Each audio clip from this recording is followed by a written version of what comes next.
Upon returning home, these servicemen are celebrated. But once the band stops playing, what happens to our heroes?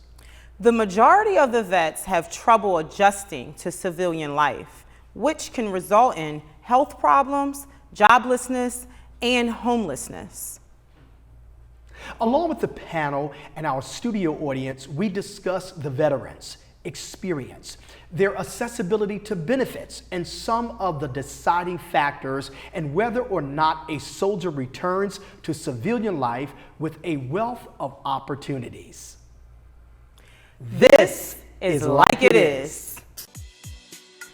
What we see around us, we don't believe that because we want to buy into standards. We have to prove that we're good fathers. When, as far as the mothers, it's just assumed. So I'll wait on the check. I'll keep my self-respect first. I'm a black man trying to save a black man, and I noticed as I looked around the whole room, there's no one helping me. The reality is, if it affects you, it affects me. Joining me today is Sergeant Brian Sharif Taylor of TaylorMadeVets. Welcome to Like It Is. Thank you for inviting me. First of all, let me commend you for serving this country as an Army vet. Yes. Can you tell us how many years you served the country? Altogether, it was 14 years in the Army National Guard, the 115th MP Battalion. What was your experience like serving our country? Well, the best way to put it is I don't look at it as serving. I kind of look at it as more of a sacrifice because when somebody is in, it doesn't really matter which branch that you're in. It's not just them that is in there, it's their whole entire family. So at TaylorMadeVets, we don't say service, we always say sacrifice. I like that. Because not just the person that sacrificed, that mother, that father, or the people that look up to you, either your relatives or just guys in the neighborhood. You're a part of a community, and each member of each branch, each soldier, sailor, Marine, airman, is a piece of a community. Right. So we always say sacrifice, not service. Good. Can you tell our viewers a little bit about this creation of TaylorMadeVets? What was your vision about as a veteran to start this? It wasn't really on my mind. I wanted to do 20 years, retire just like the guys that came before me. But during my last deployment in Talil, Iraq, I was dealing with a lot of issues with my family. Okay. My wife was wrongly arrested, and I felt bad because here I am in the Middle East, and I can't protect my family from being persecuted for something that she didn't do. And I took that depression and it stuck with me. Even when I got back, I went through suicidal, homicidal tendencies that put me in, I guess, the frame of not just being a soldier, but also being that same military personnel that ended up in a psych ward. Wow. But I look at it as a blessing.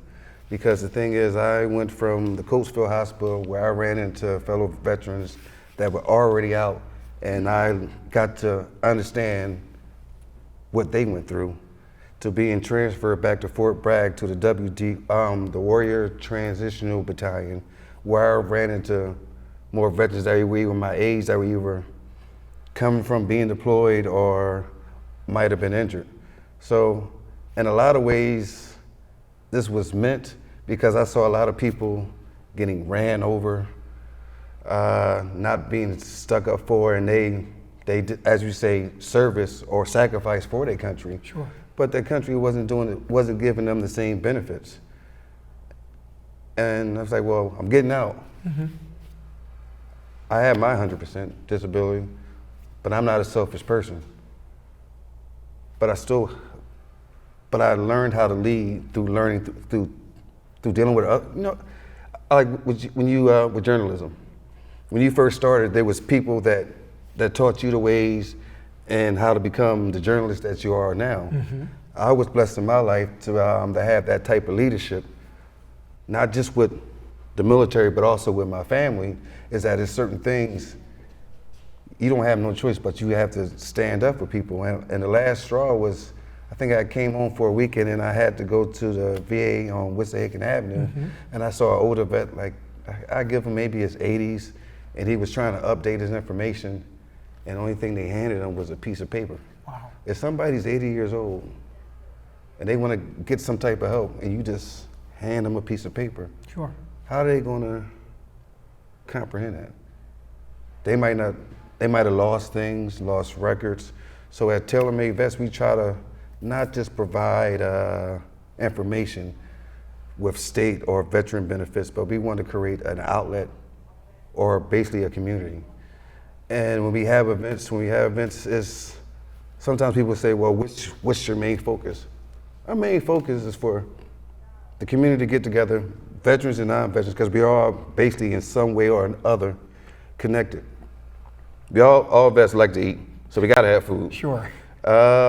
If you drink or you don't drink, this is your choice. But say if you're somebody that's within our circle, I have a good friend of mine who's not a veteran, but has always been my brother and very supportive. He does poetry. He did his poetry. If you have something that you want to get out, if you just want to say something or just get something off your chest, because a lot of times with vets, you'll go home and you'll go through issues, you'll go through problems. You might have the best family in the world, but your family does not understand your experience. So where do you go? Majority of us, either we go to drugs, or we go to alcohol, or we wind up speeding and a lot of us end up in the penitentiary. I've been also blessed to be involved with certain people that's dealing with stuff with people that's incarcerated, and there's some veterans that are incarcerated, and a lot of times when you get incarcerated and then you, say for example, you got post-traumatic stress, which was at one point in time called shell shock, but people didn't know how to relate to it or deal with it, so a lot of times somebody would get locked up. But the officer that might have locked them up don't know this person might be on medication, Right. or don't know how to deal with it. Right. So I had a blessing of meeting Brother John through good friends, just like being here. I think everything is, I don't ask for it. That's probably why it took me a long time to actually talk loud, because I'm just usually just the one in the back. And We appreciate you. yeah, I just want to be me. I don't even really like social media. I'm not really. I know what I look like, so I don't need no Sergeant, pictures. let me ask you this, because I want to give you your props as a retired sergeant. How can people benefit from TaylorMadeVets? Can you look into one of those cameras and how people can contact you? Because we have vets out there saying, listen, I need your help. I need your help. How can they reach you? How they can reach us is through our website and also through our Facebook and our Instagram posts. But the best way that somebody can actually benefit us is take some of the information that you might hear from us and spread it. Or if you have personal information, let us know. It's not about how can we grow stronger, because we're a group as a whole. Sounds good. Sergeant Taylor, I want to delve into something that you mentioned not long ago. You talked about, and I'm very proactive on the mental health aspect of how vets have suffered, especially when it comes to post-traumatic stress disorder. Can you just clearly identify what you really dealt with the situation you were talking about with your wife psychiatrically? Psychiatrically? I'll say it. At one point I wanted to put my M16 in my mouth because I didn't feel like I was a great father or a great husband. I've been told many times, when I came back, I didn't come back the same person. Wow. It took a while. Like I said, I'm open book. Sure. You lose a lot of friends, or you don't know how to react to friends. You don't sleep. You constantly moving. I said when I first came back, I think I went by my bathroom like 1,000 times. Wow. Because I'm so used to going to a separate area to go to the bathroom. And I just seen so many people just get ran over. I'll give you an instance.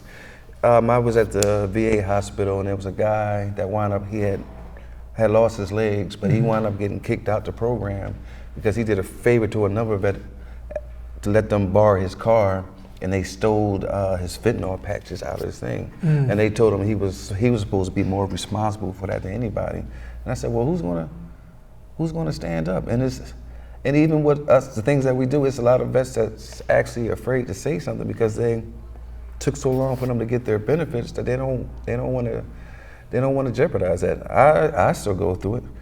I mean, I love everybody that actually loves me because, to tell you the truth, I don't know how people really deal with my black ass a lot of times. Wow. Like, I can be the most lovingest person in the world, and next time I'm somebody else. So do you think that you got the help that you needed to get during that time to help you become more stable? Well, it's not the help to become more stable because you're not going to snap back and be that same person. It's learning how to adapt and having outlets. At one point, I was 350 pounds on like 13 or 14 different medications. Wow. I was blessed enough to have people in my life to pull me to the side and say, you don't need all that medication, you need a different outlet. Get your big ass up and go running or go swimming. But it's a constant thing, and that's why I said it's good to have something that's informative, but you need that community. You need that person that's gonna be up 2 or 3 o'clock in the morning because you ain't sleep, but you need to talk to. And it's not like we're begging. It's more. It's needed because I know everybody is not as blessed as I am. Mm-hmm. I mean, I got strong parents, strong friends, but everybody doesn't have that. Right. So I just can't imagine if I was at somebody that didn't have nobody to go to, nobody to talk to. Only person you get to talk to is maybe your psychiatrist or your therapist.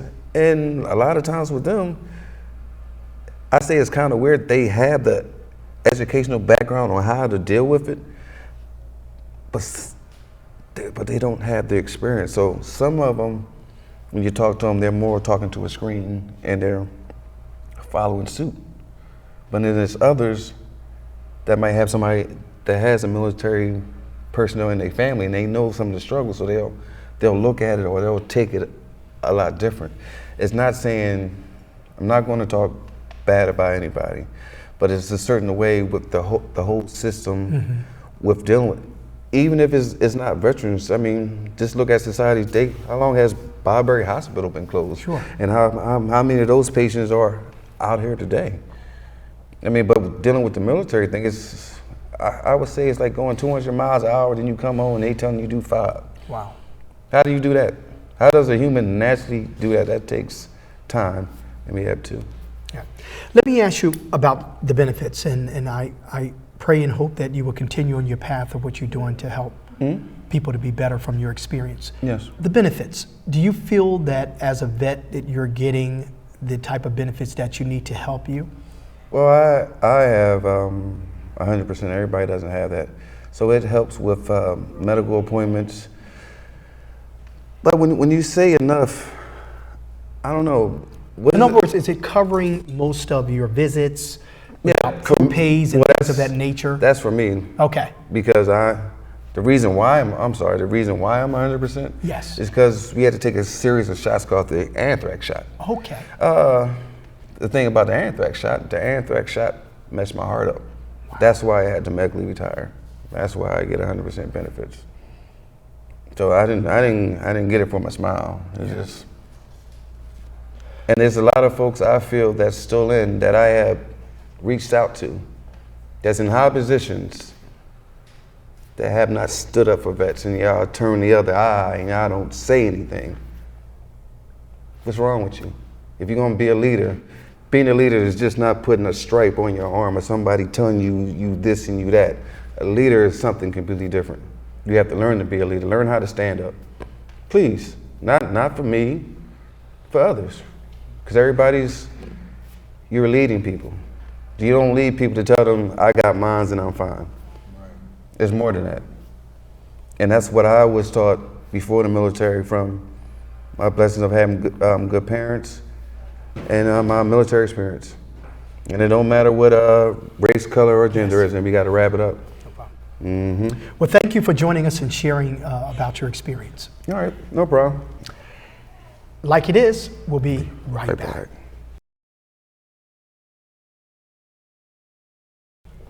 Like It is back, and we have a question for our guest, Brian. I would like to know, what was the biggest difficulty you had once you left the military? And do you think you were properly prepared for it? My biggest difficulty was probably getting adjusted back to society and dealing with family. As for being prepared for it, I think they did as much as they could. They gave effort. In terms of resources, Well, even mentally and emotionally prepared? Only people I really depend on for emotional support is my fellow military personnel. As for the resources, there was a certain step-by-step process that you go through. But even being prepared with those step-by-step process, you still have to figure out things on your own. Is that a good answer? It's your answer, so absolutely.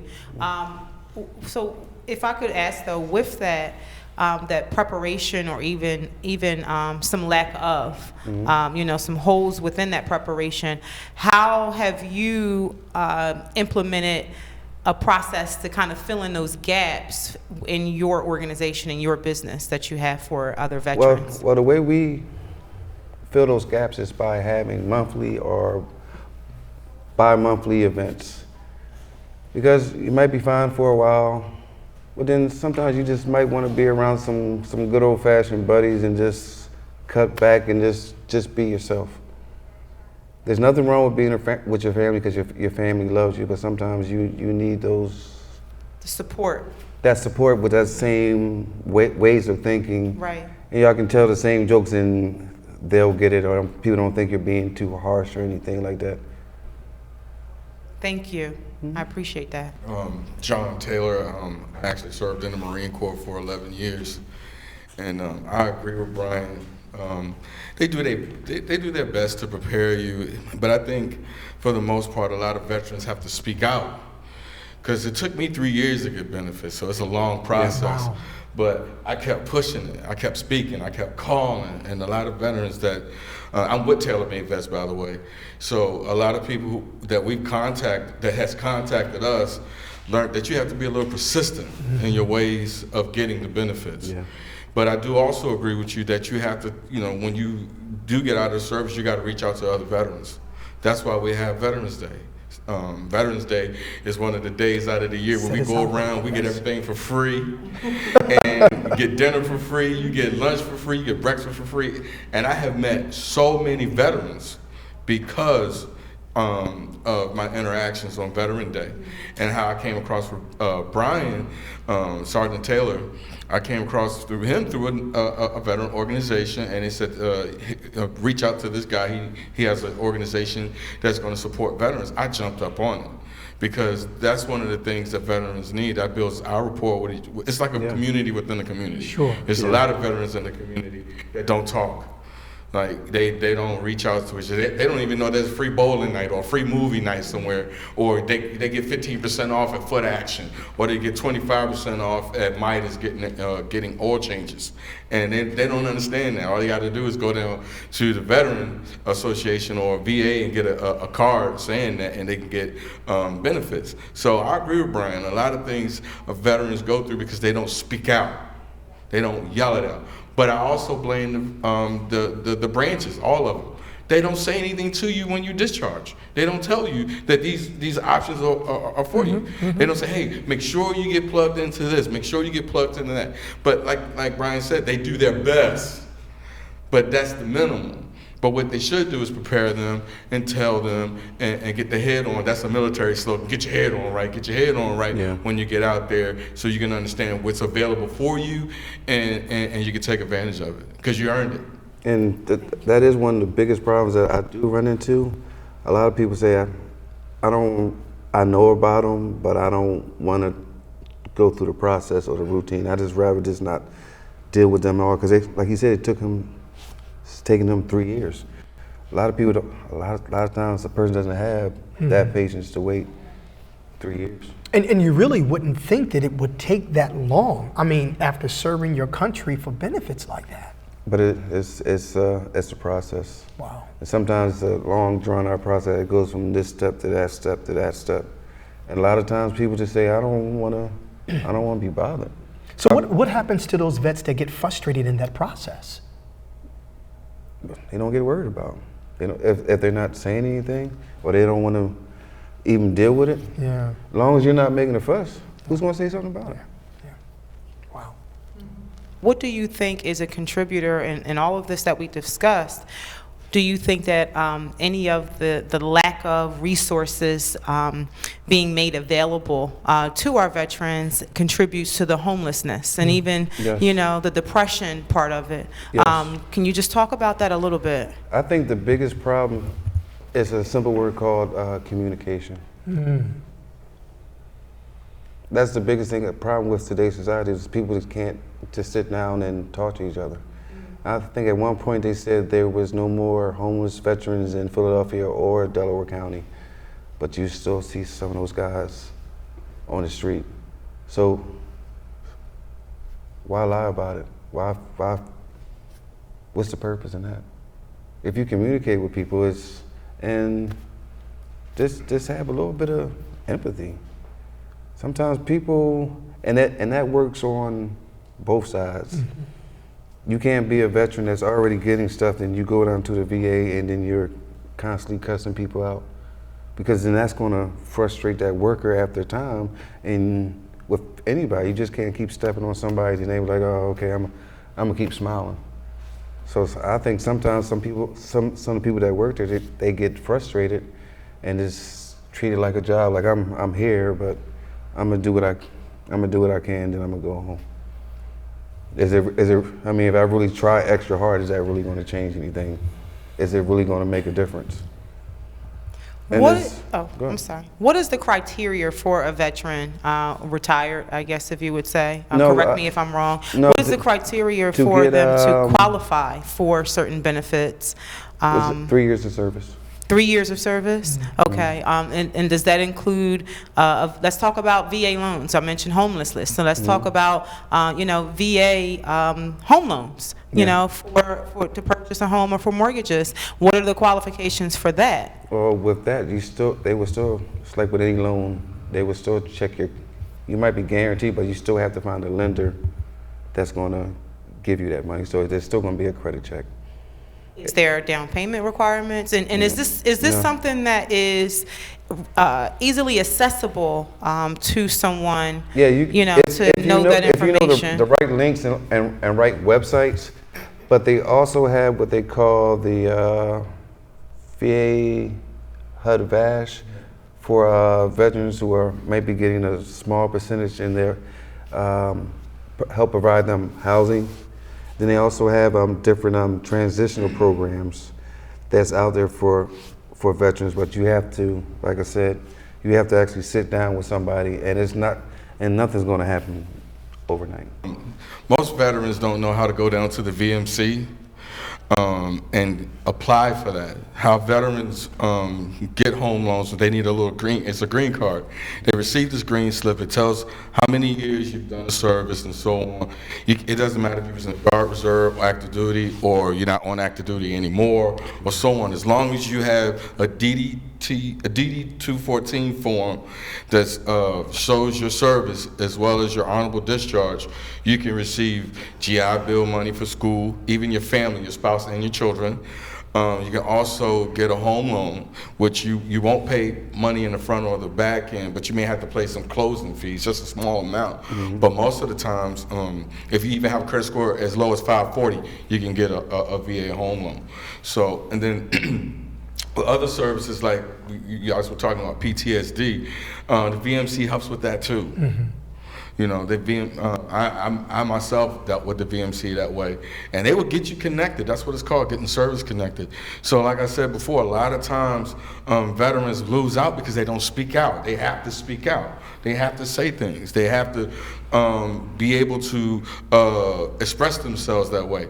Don't go in, like you said, don't go in there frustrated. Don't cuss people out. These people work too. They don't want to hear all that. But then for the people who work there, these people fought for your rights to stay here in this country and be safe and feel safe. So help them out. Give them the attention that they need and service them the right way.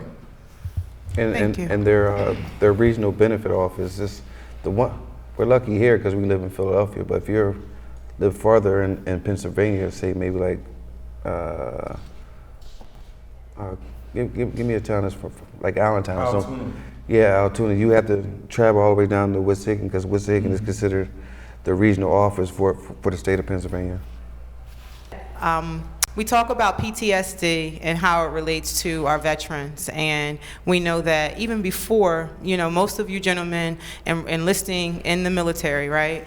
A lot of us already suffer with some form of post-traumatic stress just from our environment, right? That had already gone untreated, and then you go into the military, right? And you give yourself, of service, and I think probably makes it worse, if that makes sense, just from the exposure of that. So do you think that it's just critical that more focus and emphasis should be put on helping to well, there's different types of levels and different types of post-traumatic stress disorder. It can come from many different things. Sometimes it can actually come from sexual trauma. And That's right. And the reason why we try to not just focus on one type of veteran, because every veteran experience can be completely different from another. Like It Is, we'll be right back. Like It Is back. And we have an audience question for our audience member, Stephen. Stephen, are there more benefits for career veterans as opposed to those who serve for the minimum amount of time in the military? Yes, there are. For those that do at least 20 years, you can retire. I'm retired from the Navy. I did 25 years in the Navy. I retired in 2006. And so what that guarantees for me is a pension for life. So my experience is going to be very different from, let's say, his, because I'm getting that additional income for life for, which makes it easier for transition.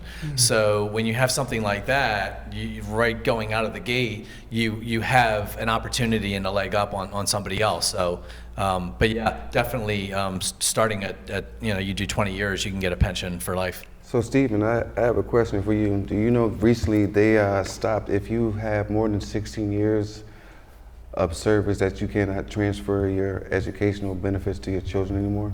How do you feel about that? I'm not sure about that, but it doesn't seem like it would be started June the 1st. An improvement, because I think having flexibility to transfer benefits to your family, like you said, this is something that you earn, but your family is affected by your life and your career in the military. So I think that you should still be able to have the flexibility to transfer that.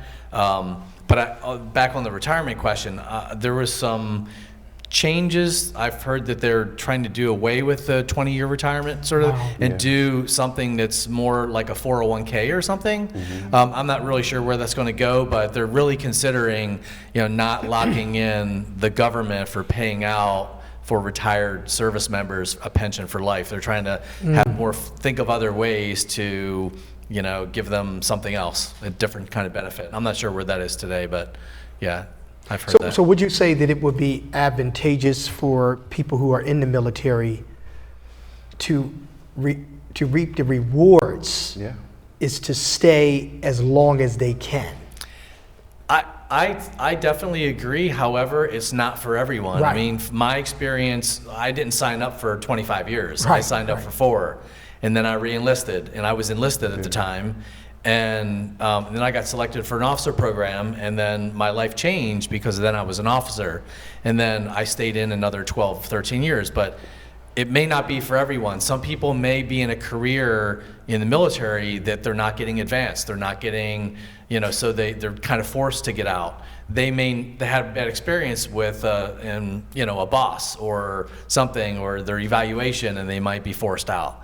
It's not for everybody, but if you can stick it out, it definitely is advantageous, because it's going to give you a lot of opportunities later on.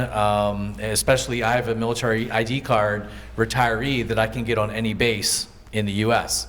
I could just drive right on. I can use the exchange, the commissary, and all the other facilities on the bases. So yeah, I think a lot of people know that, but I guess it really depends what's happening in their family life and where their head is as to how long they want to stay. But not everyone can really stick out 20 years in the military. It's hard. Let me ask you this real quick, because he touched on a lot about post-traumatic stress disorder and mental health issues that people go through. Have you had any experiences? You articulate yourself so well. Have you had any experiences dealing with depression, serving our country, or dealing with any mental health issues or trauma that caused any problems? I mean, somewhat. I mean, I was air crew in the 80s, flying off of a carrier, and one of our crew that flew later on in the day in the same plane that I flew in that morning, they basically were not able to land on the carrier, and they crashed into the ocean. And it was very traumatic. It was it was very tough to deal with at such a young age. And even to this day, it still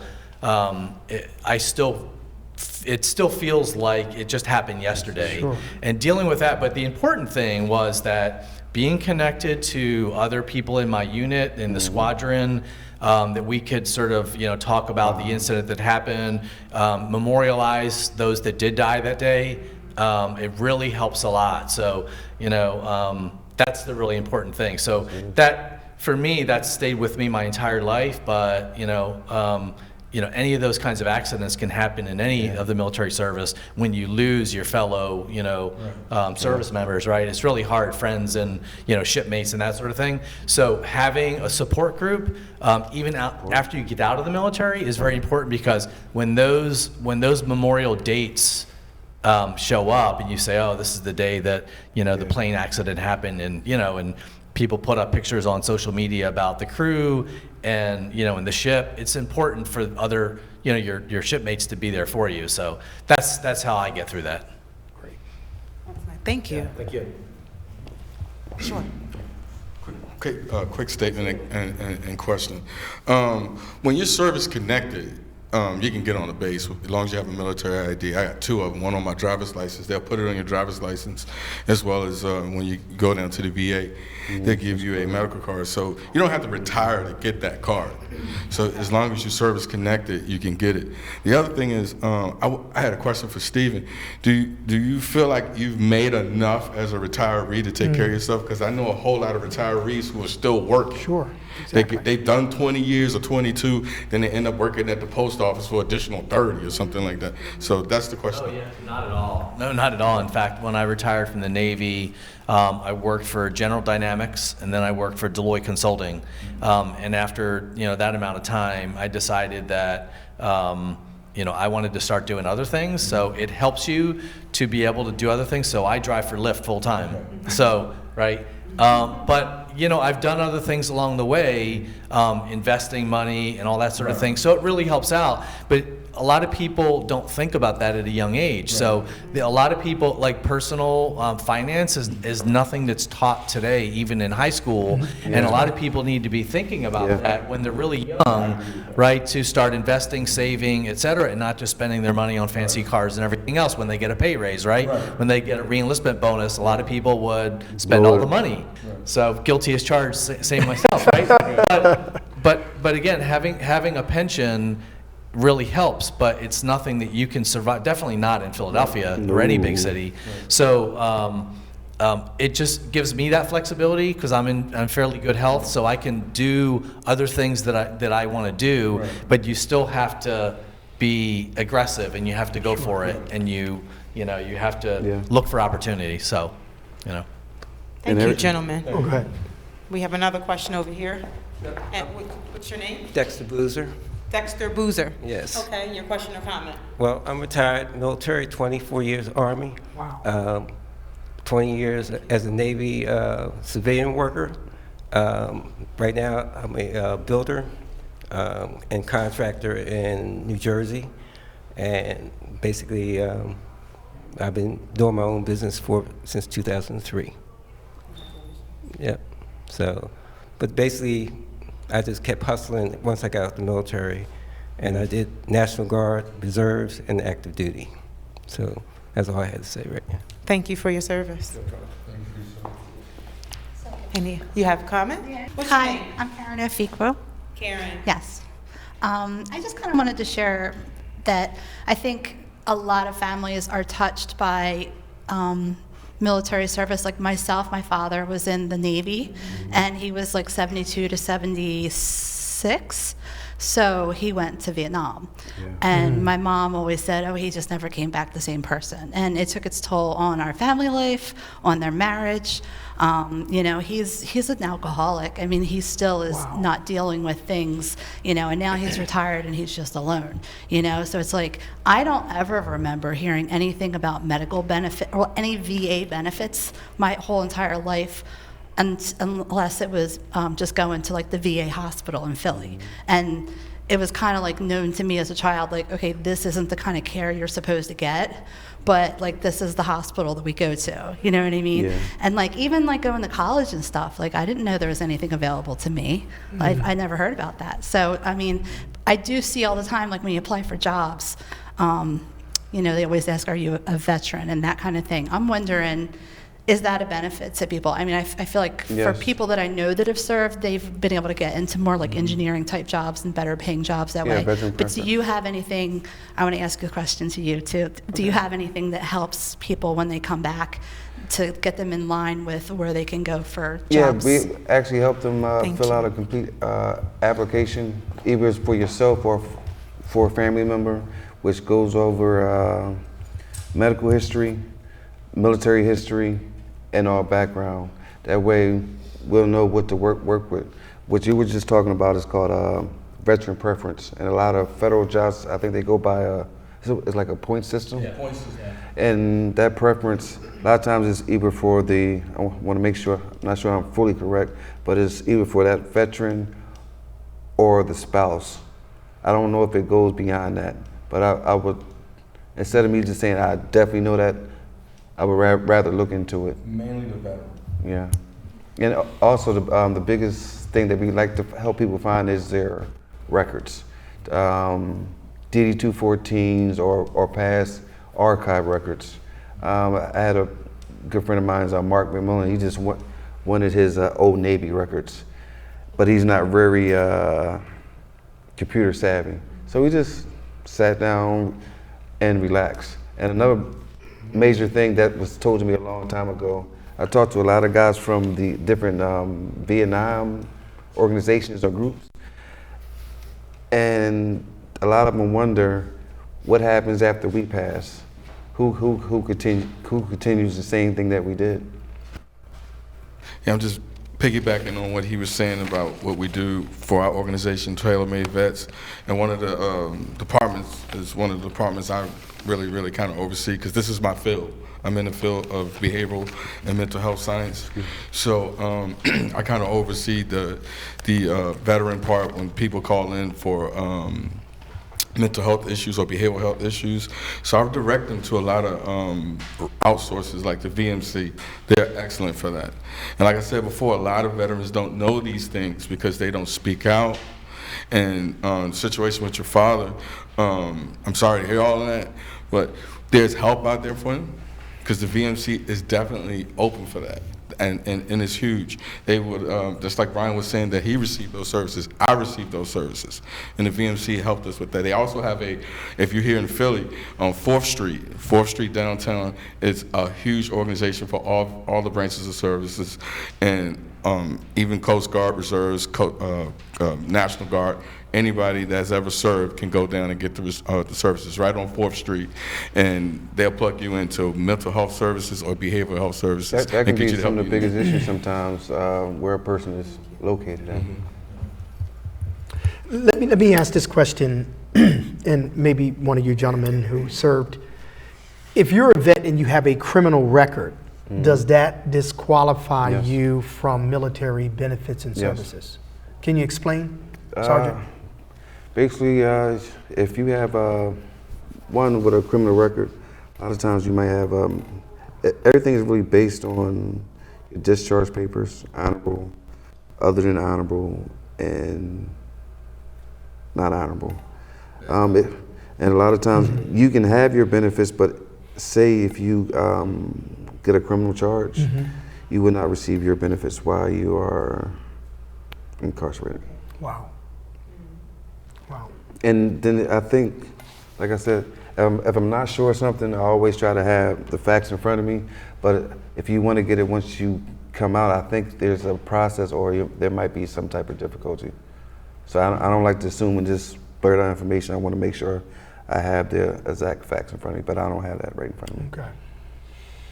Very interesting, man. Very interesting, because a lot of vets who, got in trouble even after they got out of the military is having a hard time finding work, getting into vocational training programs. Do you think that there are good programs? I use the Voc Rehab program to get my degree in business administration. Wonderful.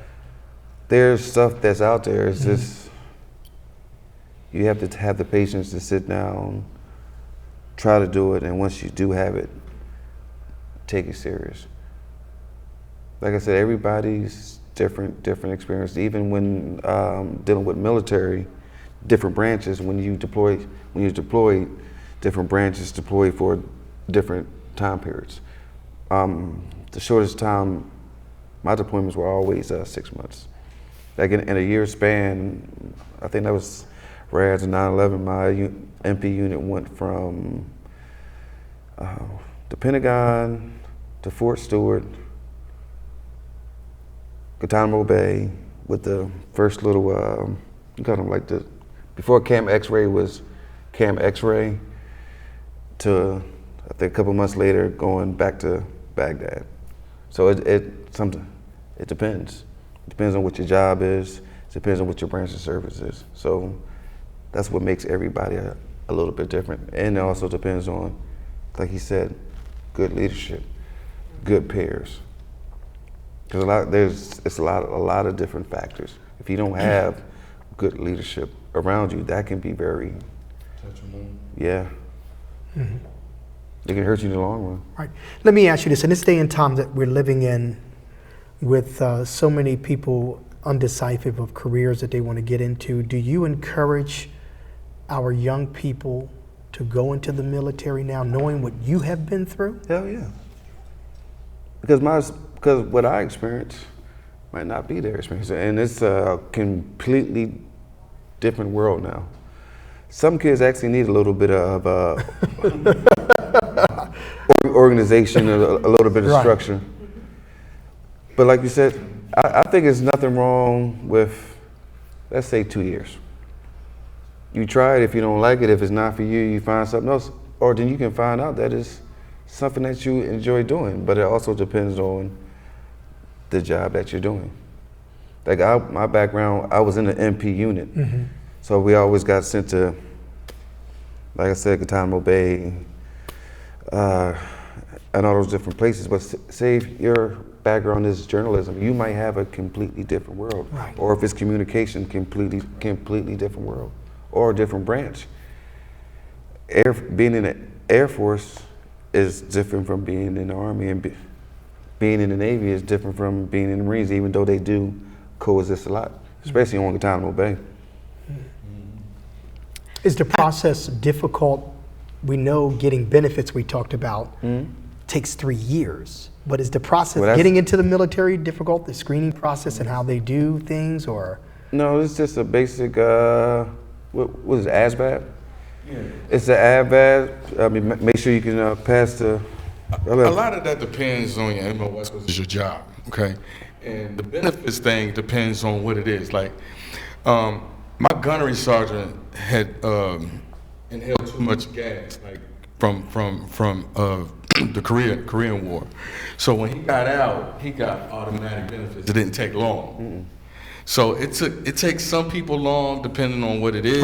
Okay. It could be physical, but a lot of people are not patient enough to see it through. But here's the good thing. The longer you wait, they owe you. It's retro. So say they owe you 2 years. They're going to give you that money. They're going to give it to you. Steve, so the what other was your thing, background again?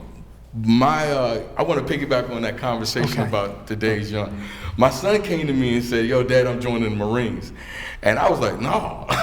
And I'm a proud Marine. I'm a Marine. I love being a Marine. Sure. All day. We see that. But the thing about it was, when he said he wanted to join, the first thing I thought about was, the regiment. And are you going to be able to do this? Sure. Like, because the Marine Corps changed and all the branches changed so drastically now. And I'm going to just say it, I'm kind of afraid of the current leadership. You know what I mean? That's how I feel about it. So the threat of war, could deter a parent from wanting their kid to go in the military now. Okay, because of the things that's going on. And the fact that, it's so many. When I was complaining to the VA, what is taking so long? Like, what's taking so long with my case? The lady, she said straight up, she said, "Sir, I'm just gonna tell you straight up, you don't know how many people are applying for benefits. Wow. Millions of veterans are applying for benefits. So one of the criteria is patience, because you don't know how long it takes for a veteran to receive the benefits that they earn or deserve, because so many people are applying." Thank you. I think, do we have another question? I just wanted to add on, the merits of joining the military for young people today. I would say, barring an actual draft, a requirement for everyone to do it, I think everyone should do it, because I think what it does is that for young people, I joined at 17, it gives them discipline, maturity, it fast forwards their life, and everything that you get while you're in the service, the training, even those that are contemplating going right into college, I say it can wait, because college debt can wait. Do you really want $30,000, $40,000, $50,000 in college debt when you graduate from college? So if you go into the military and you get education benefits, you're not going to have that kind of debt. That's right. You also may decide that what you were going to go into college and do is completely different after your eyes have been opened and you've lived overseas, that you want to do something completely different. So, what do you know at 17, 18, or 19 years old? So I say really it's for everyone, because it really depends on the job specialty that you get into. There are so many different options in the military, and like, I was a linguist. I joined the Navy to learn Russian, so I listened to Russian communications, and it worked out for me, because basically I built a career on it. So there are lots of specialties in the military that people can do, and I think it is for everybody, because it gives you an awareness of what the United States does around the world, our importance in this world, our allies, how we interact with them, the challenges, humanitarian and whatnot around the world that we deal with. I think it just educates people, and it gives them a lot to really think about. So there's plenty of time for college. I have a master's degree. Wonderful. The military paid for part of my bachelor's degree. They paid for part of my master's degree through tuition assistance. College can wait. But the military, you got to do it when you're young, because when you get older, it's harder to fit in. And so I think it's a good option for anybody. Thank you, and I'm glad you mentioned that student debt. Right? It's crazy. It's crazy. Like It Is, we'll be right back.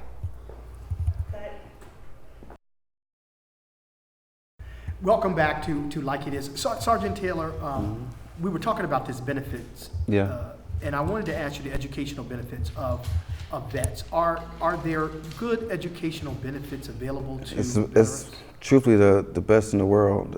If you're just an active, if you're active, you have tuition assistance.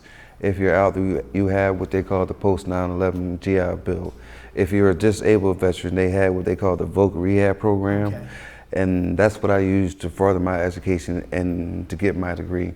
I actually encourage anybody that's in the military or that has in or out of the military to use your benefits, because you don't know how much that can actually further your career, or just personally. If you're not going to use it, just don't let it go to waste.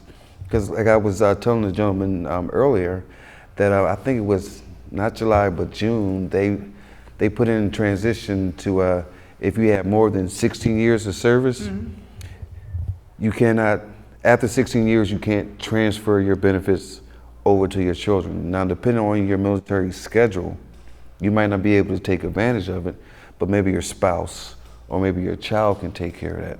So it's something that you earned. So if you earned it, learn more. There's nothing wrong with learning. I think it's the most, education is the one thing that nobody can ever take from you. Right. So use it. And everybody gets it within their contract. Right. Okay. So we have comments here in the audience because I want to know more about how do the benefits for education get transferred to your children? Well, I don't have any children, so and I already used up all of my benefits after I retired from the Navy. So what I would say is, back to the earlier question about is it a good idea for people to join the military today, considering the benefits they get? And absolutely yes, because when we talked about like the college debt that students are having today, you can get a lot of benefits in the military while you're on active duty. So a lot of us have used tuition assistance while we were on active duty working, going to school at night, and the military was paying a certain amount, let's say 75% of that tuition. So, by getting a degree while you're on active duty, it helps you so when you get out, you can get a better job. It also, while you're in the military, it helps you to get promoted faster. So there are lots of benefits to why you would join the military to begin with, because you can get education benefits, but also while you're in the military before you get out, to really understand, because there are different education programs that are in the military today, which I'm not very versed in them, because when I retired in 2006, they've changed. So the program that I used, I basically, like I was saying, I got my master's degree using tuition assistance while I was on active duty, and then after I retired, I had up to 10 years to use the education benefits that I got when I first signed up within those 10 years. So I was able to take different courses over the next 10 years. And basically, the program that I had, they also gave a stipend towards subsistence for living, in addition to the tuition. So there are a lot of programs like that you can use while you're in the military, after you've gotten out. And the education is definitely a huge factor for people joining. It's just sad that so many people go to college and they're saddled with this huge debt. And the military is just another way to not have to deal with that, because if you can get these great benefits in the military, I think the end game is still the same. You can have some experience in the military, you can get a degree, and then you'll still have plenty of time to pursue whatever career that you were going to pursue. So I think the military is definitely a good option for a lot of people considering college. Beautiful. Now, I agree with you in a lot of that, because I'm a product of that. I used the GI Bill to get my house, and I used the GI Bill to also go to school and gain my education. But I was fortunate because of the job I had. Not everybody's that's on active duty is able to go to school at the same time. They have to wait till they get out. So they have to do that 4 years and so on. So say if you're an infantryman, if you're in infantry, you're not going to be able to go to class that way, because the majority of your time you're in the field. So fortunate like yourself, I was in the field of communications. I was 29 Palms, and I was in the field of communications. I worked 4 days on, 4 days off. So on my off times, I was able to go to take classes.